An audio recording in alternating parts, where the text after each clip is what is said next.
Bismillahirrahmanirrahim. Assalamu alaikum dear students. How are you all? Hopefully you are doing good. And the topic of my today's lecture is gas exchange. As you people know that we are discussing various kinds of pollution pressures exerted by the environment on the fishes, and fishes have adopted a great variety in this sense. So जो हम लोग कल कर चुके हैं topics, उनसे ज़रा आगे बढ़ते हैं और हम देखते हैं जी फिशेस गैस एक्सचेंज कैसे करती हैं। तो हमारा आज का पहला टॉपिक जो है वो गैस एक्सचेंज के बारे में है। पानी जो होता है बेटे, पानी के अंदर जो है ऑक्सीजन की मिकदार हवा की मिकदार से कम होती है, तकरीबन 2.5% कम जो है ऑक्सीजन मौजूद होती है आपके पास पानी में एज़ कम्पेयर टू एयर। और इस मकसद के लिए काफ़ी अच्छी मिकदार खून में रखने के लिए ऑक्सीजन की फिशेस को काफ़ी लार्ज क्वांटिटीज़ ऑफ वाटर चाहिए उनकी गिल्स के सरफेसेस के ऊपर, और फिर कहीं जाके वो थोड़ी सी अमाउंट ऑक्सीजन की एक्सट्रैक्ट करने के काबिल हो पाएंगी। तो आपके पास ऐसे कौन से मैकेनिज़म्स हैं जो कि फिशेज अडॉप्ट करती हैं। पहला मैकेनिज़्म है जी मस्कुलर पंपिंग मैकेनिज़्म। इसके अंदर पानी जो है मूव करता है from mouth to the pharynx and then to the gills and then out of the fish through the gill openings. यानी माउथ से आएगा, फेरिंग्स में जाएगा, गिल्स में जाएगा और फिर गिल ओपनिंग से बाहर मूव कर जाएगा। अब खुद तो नहीं मूव करेगा ना, उसको मूव कराने के लिए कोई ना कोई पंपिंग, जिस एक्शन अभी आपने पढ़ा मस्कुलर पंपिंग। तो कौन से मसल्स होते हैं जो मसल्स आपके पास सराउंड करते हैं फेरिंग्स को और अपर कलम कैविटी को, ठीक है। और ये अपर कलम कैविटी क्या होती है? अपर कलम कैविटी प्रेजेंट होती है between the gills and upper कलम, ठीक है। अपर कलम और गिल्स के दरमियान जो कैविटी होती है उसको अपर कलम कैविटी कहते हैं। तो फेरिंग्स और अपर कलम कैविटी के गिर्द जो मसल्स मौजूद होते हैं उनके पंपिंग एक्शन की वजह से जो है ना आपके पास ये वाटर मूव करता है लार्ज क्वांटिटीज़ के अंदर from mouth to the pharynx and to the gills and then out of the gills. अच्छा जी, नेक्स्ट आपके पास और भी बहुत सारे मैकेनिज्म्स हैं, वो भी हम डिस्कस कर लेते हैं। कुछ इलास्मोब्रैंक्स जो होती हैं या ओपन ओशन बोनी फिशेस जो होती हैं लाइक टूना वगैरह, ठीक है, इनके अंदर जो वाटर फ्लो होता है वो इनके खुले हुए माउथ की वजह से होता है, ठीक है जी। अपना माउथ खोल के रखती हैं ये स्विम करते हुए, तो उसकी वजह से इनके अंदर पानी मूव करता चला जाता है। इस किस्म की वेंटिलेशन जो होती है उसको हम रैम वेंटिलेशन कहते हैं, रैम, ठीक है। देन आपके पास इलास्मोब्रैंक्स जो हैं आपके पास उनका अपर कलम नहीं होता, ठीक है, जो कि उनको वाटर पंपिंग में हेल्प करे। और कुछ शार्क्स भी जो हैं आपके पास, जाहिर सी बात है वो भी तो उसी के अंदर आती हैं। तो उनके अंदर क्या है प्रॉब्लम कि उनको ज़िंदा रहने के लिए मूव करना पड़ेगा। आप वीडियोज़ में भी देखें डिफरेंट जगहों पे डॉक्यूमेंट्रीज में, शार्क हमेशा मूव करती रहती है, आपको एक जगह टिकी भी नहीं मिलती है, ठीक है। और इसके अलावा कुछ और आपके पास तरीके भी हैं जिसके जरिए पंपिंग मैकेनिज़्म जो है, जो कि बिल्कुल सेम है जो ऊपर मैंने आपको मस्कुलर पंपिंग मैकेनिज़्म बताया ना, उससे कुछ मैकेनिज़्म मिलता जुलता है। हालांकि इसके अंदर वो कैविटी नहीं है, लेकिन उसकी तरह की यानी कि अपर कलम या अपर कैविटी की जिक्र मैं कर रही हूँ, उस तरह की मिलती जुलती कैविटी मौजूद है। तो हम देख लेते हैं वो कौन सी कैविटी है। आपके पास जी मौजूद होती हैं गिल बार्स, ठीक है। अपर कलम की बजाय आपके पास पंपिंग मैकेनिज्म की बजाय गिल बार्स होती हैं और गिल बार्स के एक्सटर्नल फ्लैप्स होते हैं, ठीक है। अब जब ये क्लोज़ होती है, गिल बार अपने फ्लैप के साथ क्लोज़ होती है, तो छोटी सी उसके अंदर एक कैविटी बन जाती है। वो कैविटी बिल्कुल ऐसी आप समझ लें जैसे अपर कलम कैविटी, ठीक है, अपर कलर कैविटी सॉरी, बिल्कुल वैसी ही है। तो फिर यहाँ पे भी आपके पास पंपिंग मैकेनिज्म हो जाएगा, ठीक है जी। और आपके पास एक और बड़ी इंपॉर्टेंट चीज़ यहाँ बतानी है, स्पाइरिकल्स मौजूद होती हैं। स्पाइरिकल्स क्या हैं? स्पाइरिकल्स इससे पहले आप लोगों ने आर्थ्रोपोड में पढ़ी है, ठीक है। तो यहाँ फिशेस के अंदर कौन सी स्पाइरिकल्स क्या हैं? Spiracles are the modified pharyngeal slits. जो फेरिंजियल स्लिट्स होती हैं वो मॉडिफाई हो जाती हैं, उसकी आइज़ की जस्ट बिहाइंड ओपन होती हैं। इलास्मोब्रैंक्स की बात हो रही है, ठीक है। और इनका काम क्या होता है? Use as alternate route of water entering the pharynx. यानी पानी ज़्यादा से ज़्यादा आना चाहिए ना कुछ, तो क्योंकि इसके अंदर आप देखिए अपर कलम तो मौजूद नहीं है, अपर कलर कैविटी नहीं है, दूसरी कैविटी तो है, गिल बार्स और एक्सटर्नल फ्लैप वाली कैविटी तो है, लेकिन वो अपर कलर कैविटी को रिप्लेस तो नहीं कर सकती। तो उनको मज़ीद एड चाहिए पानी को ज़्यादा रिवॉल्व कराने के लिए, उसको पंप आउट कराने के लिए। तो उसके लिए अल्लाह ताला ने इनको स्पाइरिकल्स दी हैं, ठीक है। तो स्पाइरिकल्स जो है ना इनके अंदर मौजूद होती हैं, जो कि इनको हेल्प आउट करती हैं पंपिंग मैकेनिज्म के अंदर। नेक्स्ट चीज़ हम देख लेते हैं कुछ इंपॉर्टेंट चीज़ें गिल्स के हवाले से, क्योंकि ज़ाहिर सी बात है अल्टीमेट ऑर्गन तो गिल ही है ना आपका गैस एक्सचेंज के लिए फिश के अंदर। तो गैस एक्सचेंज जो गिल्स के ऊपर होती है वो बहुत एफिशिएंट होती है। At the end of this paragraph बताऊंगी कि क्यों एफिशिएंट होती है। पहले हम गिल का स्ट्रक्चर देख लेते हैं जी। गिल्स बेसिकली आपके पास बच्चे मुश्तमिल होती हैं गिल आर्चेस के ऊपर, ठीक है, जो कि सपोर्ट करती हैं आपके पास गिल्स को, ठीक है। गिल आर्चेस जो है ना जिनको हम विजुअल आर्चेस भी कहते हैं, वो सपोर्ट करती हैं आपके पास गिल्स को। सपोर्ट सिस्टम है ये बेसिकली। और गिल फिलामेंट्स जो गिल के होते हैं वो एक्सटेंड करते हैं इन गिल आर्चेस के ऊपर, ठीक है। और इसके ऊपर एक फोल्ड होती है एपिथेलियम की। इस एपिथेलियम की आपने क्या पढ़ा, गिल आर्चेस पढ़ी, इसके ऊपर गिल फिलामेंट्स हैं, और गिल फिलामेंट्स के ऊपर भी एक वेस्कुलर फोल्ड है एपिथेलियम की, जिसको हम क्या कहते हैं, फेरेंजियल लैमेली, ठीक है। तो 3 चीज़ें पढ़ ली, gill arches, then gill filaments and then pharyngeal lamellae. अब ये जो फेरेंजियल लैमेली होती है, इसके ऊपर ब्रेंकियल आर्टरीज जो होती हैं वो आती हैं, जो कल मैं आपको ब्लड सर्कुलेशन का पढ़ाया था ना, तो वो ब्रेक डाउन हो जाती हैं इन ब्लड कैपिलरीज आर्टरीज आके। वो आर्टरीज जो है आपके पास गिल्स में जाती हैं, वहाँ पे कैपिलरीज में डिवाइड हो जाती हैं, और फिर वहाँ से वो गिल फिलामेंट की तरफ चली जाती हैं, ठीक है जी। और उसके बाद ये ब्रेक कर जाती हैं इनटू द फेरेंजियल लैमेली, यानी कि आर्टरी आई, वो गिल के पास गई, गिल फिलामेंट में गई, गिल फिलामेंट से वो कहाँ गई है, फेरेंजियल लैमेली में, और वहाँ पे वो ब्रेक डाउन होगी इनटू द कैपिलरीज, और वहाँ पे गैस एक्सचेंज होगी। गैस एक्सचेंज कैसी होगी कि आपके पास blood and water opposite direction में मूव करते हैं, ठीक है। काउंटर करंट यहाँ पे एक्सचेंज मैकेनिज्म होता है, और यही मैकेनिज्म आपको एफिशिएंट गैस एक्सचेंज मेंटेन करने में हेल्प करता है। क्यों? क्योंकि यहाँ ग्रेडियंट मेंटेन हो जाता है ना, ठीक है, ब्लड और वाटर के दरमियान में, कि ब्लड आया उसके अंदर कार्बन डाइऑक्साइड ज़्यादा थी, ऑक्सीजन कम थी, पानी आया उसके अंदर ऑक्सीजन ज़्यादा थी, कार्बन डाइऑक्साइड कम थी, क्या हुआ, दोनों में एक्सचेंज हो गई, कार्बन डाइऑक्साइड बाहर चलेगी ब्लड से और ऑक्सीजन अंदर आ गई। अब वो ब्लड वहाँ रुका नहीं रहेगा, वो पानी भी वहाँ रुका नहीं रहेगा, क्या अगर वो रुका रहेगा तो दोनों में कंसंट्रेशन सेम हो जाएगी ना, तो कंसंट्रेशन ग्रेडियंट मेंटेन नहीं हो पाएगा।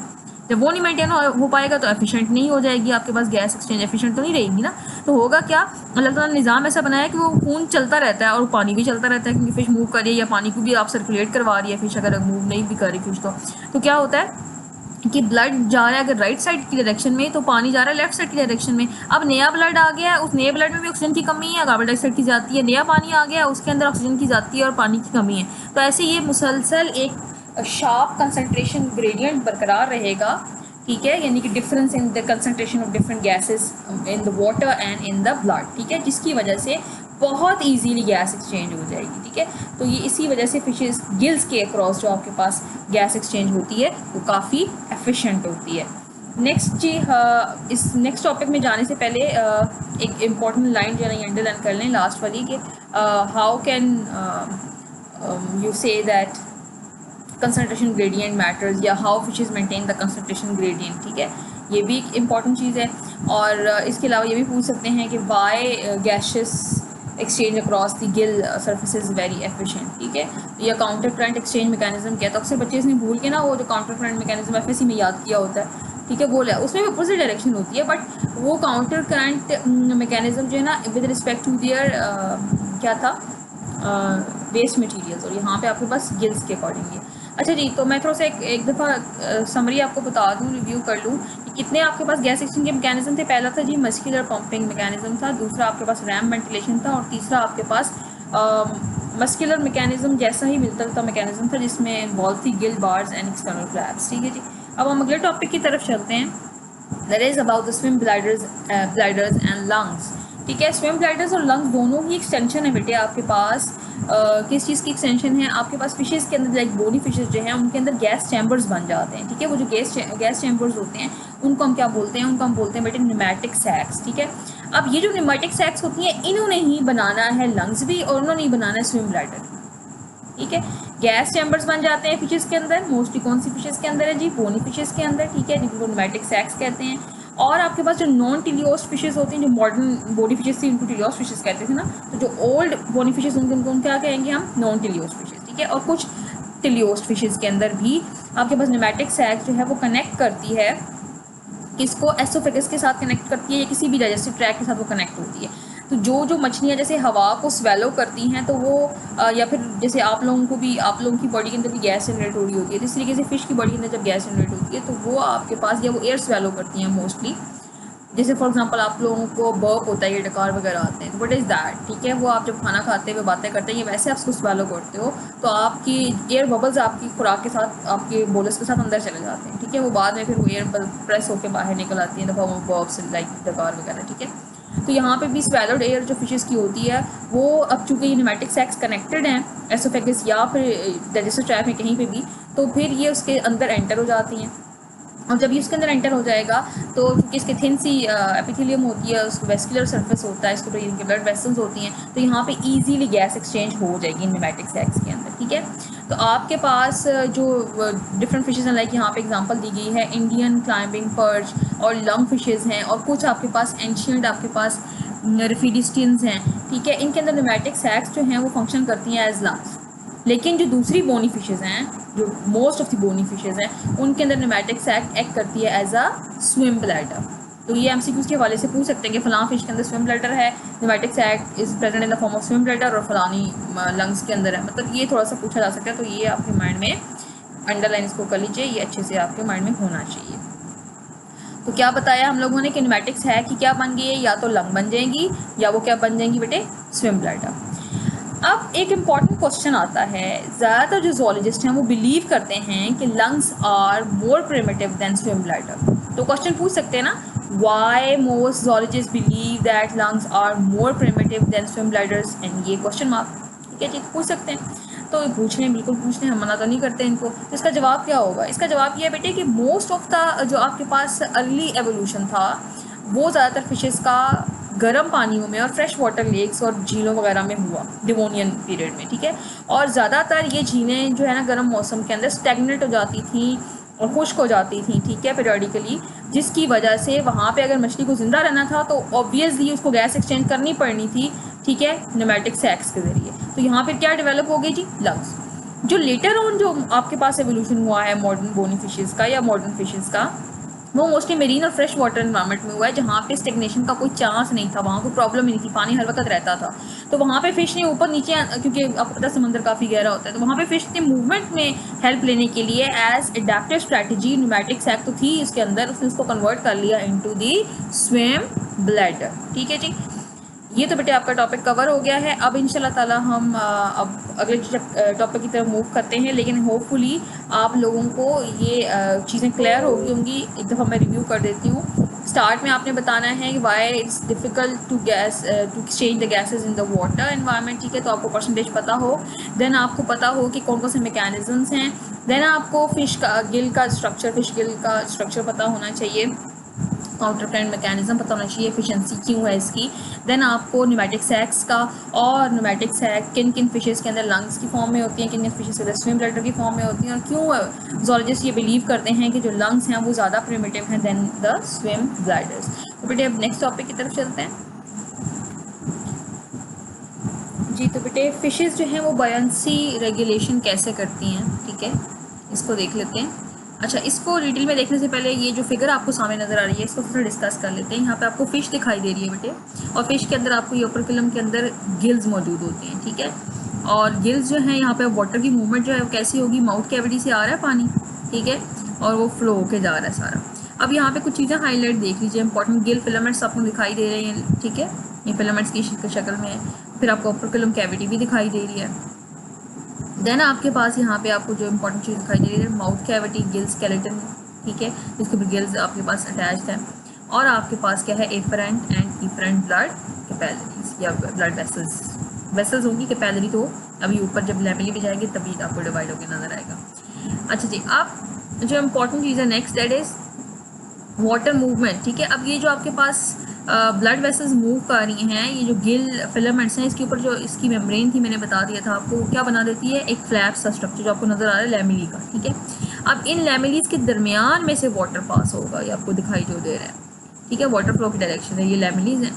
और ये आपको यहाँ पर ब्लड फ्लो भी दिखाई दे रहा है, ठीक है, आपके पास ब्लड जा रहा है। और यहाँ पे कैपिलरीज हैं जो आपको ये डॉटेड लाइन नज़र आ रही है लैमेली के अंदर, ये आपके पास ब्लड की सर्कुलेशन जो कैपिलरीज के अंदर हो रही है वो बता रहा है। अच्छा जी, अब जो इम्पोर्टेंट चीज़ है आपके पास, that is the counter current mechanism. अगर तो काउंटर करंट पानी का और ब्लड का ना होता तो क्या होता, और अभी हुआ है तो उससे क्या फ़ायदा है। पहले हम देख लेते हैं काउंटर करंट मैकेनिज्म है तो क्या फ़ायदा है। ये आप देखें वाटर की डायरेक्शन, और ये आपके पास वाटर की डायरेक्शन के अंदर आप कंसनट्रेशन को अगर फोकस करें तो ये आप देखें कि पहले कंसनट्रेशन 100% थी ऑक्सीजन की, फिर 70 हुई, फिर 40 हुई, फिर 15 हुई। कंसनट्रेशन ऑफ ऑक्सीजन क्या कर रही है, डिक्रीज।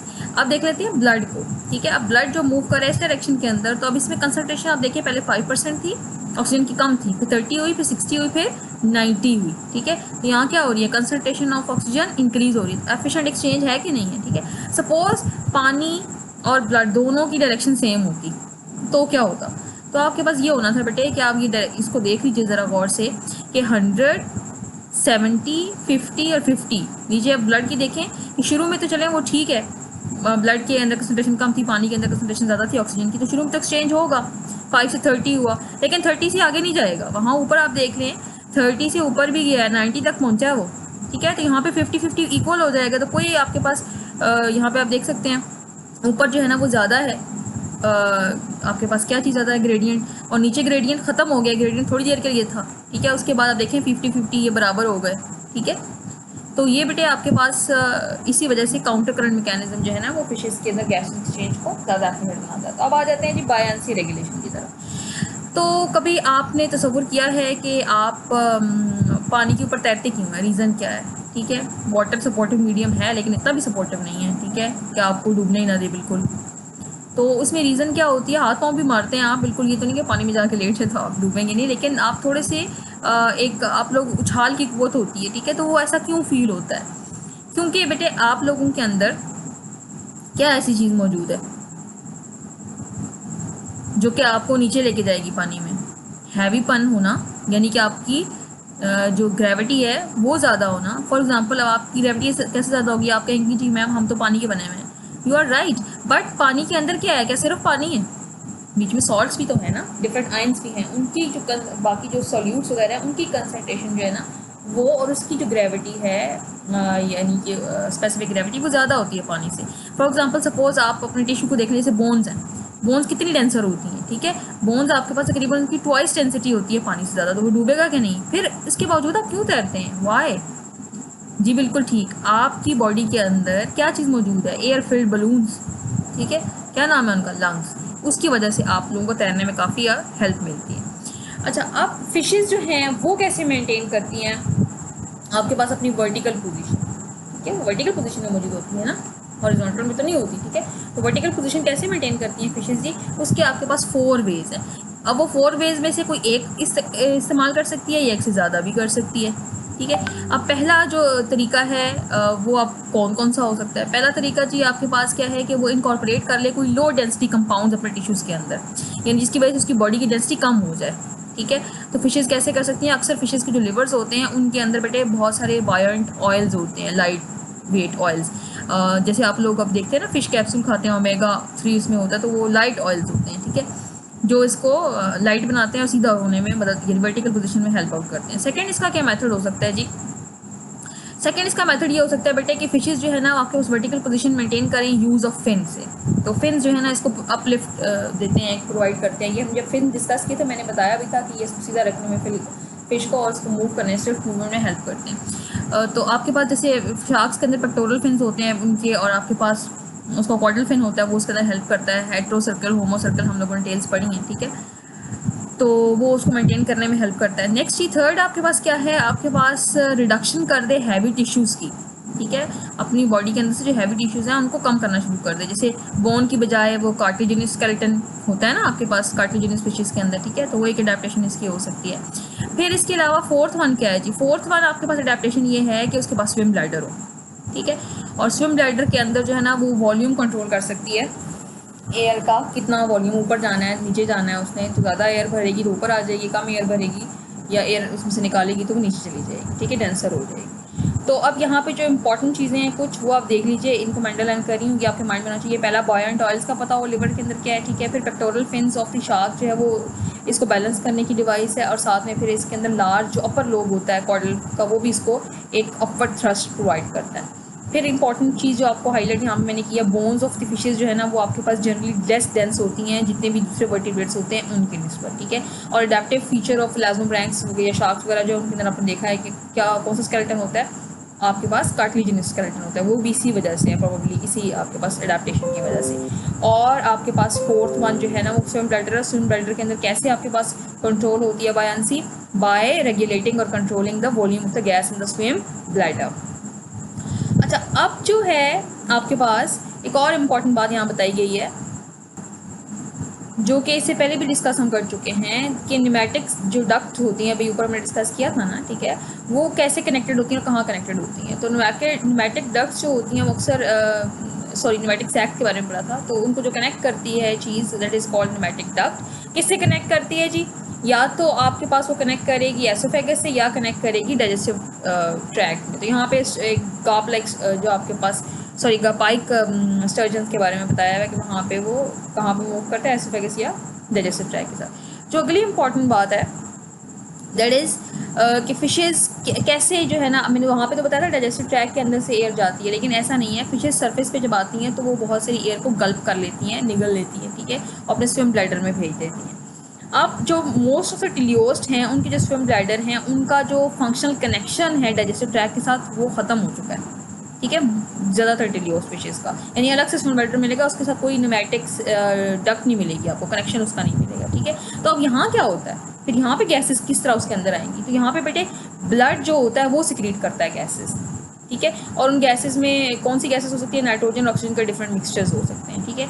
अब वो कैसे सिक्रीट करेगा कि वो स्विम ब्लैडर के अंदर काउंटर करंट एक्सचेंज मैकेनिज्म के जरिए, स्विम ब्लैडर के ऊपर भी आपके पास ब्लड कैपिलरीज होंगी, ठीक है, काउंटर करंट एक्सचेंज मैकेनिज्म के ब्लड के अंदर गैसेस ज़्यादा हैं और स्विम ब्लैडर के अंदर कम है, जिसकी वजह से वो मूव करके उसके अंदर चली जाएगी, ठीक है। और वो जो वहाँ पे एक्सटेंसिव नेटवर्क होता है वेस्कुलर यानी कैपिलरीज का या ब्लड वेसल्स का, वो जो है आपके पास वो कहलाता है रीड मिराबाइल।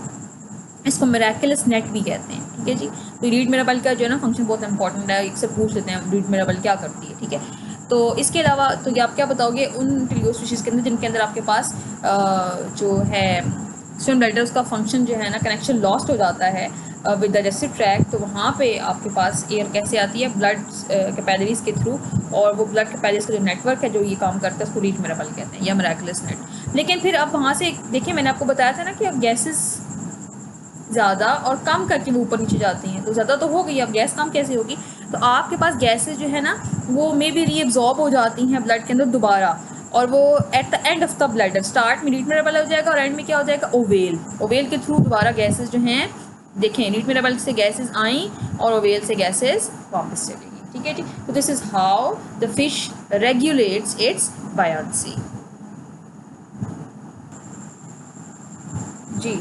तो बेटे यहाँ पे आप लोग देखिए अभी डायग्राम के अंदर कि आपके पास एवोल्यूशन कैसे हुआ न्यूमेटिक सैक्स का और उससे क्या क्या चीज़ें बनी जो अभी हमने डिस्कस किया, इसकी डायग्रामेटिक रिप्रेजेंटेशन यहाँ पे दी हुई है बहुत अच्छी। तो यहाँ पे आप देखिए बेटे न्यूमेटिक सैक्स जो हैं ये आपके पास कहते हैं कि वजूद में आई थी एसोफेगस की एज कह सकते हैं आप वेंट्रल आउटग्रोथ के तौर पे, जिसको आप देखें एसोफेगस की ग्रोथ है जो कोई कनेक्ट कर रही है, किसके थ्रू कनेक्ट हो रही है? न्यूमेटिक डक्ट के ज़रिए, ठीक है जी। और ये फिर आगे कहाँ तक जाएगा जी? एसोफेगस गट में जा रहा है। डायरेक्शन आप देख लें एंटीरियर से पोस्टीरियर है, ठीक है। तो एंटीरियर साइड पे, वेंट्रल साइड पे एसोफेगस की आउटग्रोथ हुई न्यूमेटिक सैक्स, और फिर उस आउटग्रोथ में कनेक्शन किसके ज़रिए? वो छोटी सी ट्यूब के ज़रिए था कनेक्शन उसका, तो उसको हम कह दिया न्यूमेटिक डक्ट। अब ये तीन तरीके से इवॉल्व हो सकती है। ए, या तो ये डायरेक्ट टेट्रापोड में, ठीक है, कन्वर्ट हो जाएगी, या जो प्रिमिटिव एम्फीबियंस है वहाँ पे क्या बन जाएगा? लंग बन जाएगा, ठीक है। दूसरा इसमें ये हो सकता है कि या तो इसका कनेक्शन ख़त्म हो जाए न्यूमेटिक डक्ट का, ठीक है, तो फिर क्या होगा? फिर आपके पास इसमें कहाँ से आएगा गैसेस, ठीक है। तो वो जो अभी हमने रीच मिराबल पढ़ा था उससे आएंगी गैसेस, और वेल से गैसेस वापस चली जाएंगी। यहाँ पे आप देख सकते हैं गैस ग्लैंड भी मौजूद है, और ये गट का कोई कनेक्शन नहीं है इसके साथ, और ये स्विम ब्लैडर आपको नजर आ रहा है। तो यहाँ पर लिवर के थ्रू जो है ना इसका कनेक्शन है, यानी कि डायरेक्ट भी आ रही हैं ब्लड वेसल के ज़रिए, बी वेसल्स, और साथ में लिवर के थ्रू। तो ये रीच मिराबल कनेक्शन बना रहा है यहाँ पे गैस ग्लैंड के ज़रिए इसके साथ, और यहाँ से गैसेस मूव करेंगी टू द स्विम ब्लैडर, और यहाँ से वापस कैसे जाएंगी? To the blood through the oval, ठीक है। ये डायरेक्शन होगी। ये तो हो गया कि कनेक्शन ना हो, लेकिन अगर कनेक्शन कायम रहे तो ओवर टेट्रापोड भी ना हो, ठीक है, तो फिर क्या हो? फिर आपके पास दो कंडीशंस हो सकती हैं। एक कंडीशन ये हो सकती है जैसे स्टर्जन्स और बहुत सारी टिलियोस फिशेस के अंदर होती है कि वो स्विम ब्लैडर में कन्वर्ट हो जाए, ठीक है, और वो कनेक्शन भी उसका हो सिंपल, और जिससे वो एयर गल्प करती हैं या उनके डाइजेस्टिव ट्रैक में से एयर जाके उस स्विम ब्लैडर को भर देती है। और दूसरी क्या चीज़ हो सकती है? लंग फिशेस, ठीक है। लंग फिशेस के अंदर ऑब्वियसली वो स्विम ब्लैडर में तो नहीं होगा ना कन्वर्ट, किस में कन्वर्ट हो जाएगा जी? लंग, ठीक है। तो ये बेटे आपके पास एक पॉसिबल सीक्वेंस बताया हुआ था कि एवोल्यूशन ऑफ न्यूमेटिक सैक्स के अंदर क्या पॉसिबिलिटी थी, तो तीनों पॉसिबिलिटीज़ आपको दिखा दी गई हैं, ठीक है जी। होपफुली आप लोगों को आज का जो लेक्चर है बहुत अच्छे से समझ आ गया होगा। अगर आप लोग को कोई प्रॉब्लम्स हैं या कोई पॉइंट क्लियर नहीं है तो you may ask in the interactive session class, ठीक है, उसके अंदर हम इसको डिस्कस कर लेंगे। तमाम चीज़ों को हाईलाइट कर लीजिएगा, ठीक है, और जो इंपॉर्टेंट बातें मैंने बताई हैं उनको याद ज़रूर कर लीजिएगा, क्योंकि ये बहुत सारी चीज़ें जब आप लोग साथ साथ नहीं करते तो वो जमा हो जाती हैं, फाइल अप हो जाती हैं और फिर वो करना मुश्किल हो जाता है। Thank you for your time and your attention. अस्सलाम वालेकुम वरहमतुल्लाहि वबरकातुहू।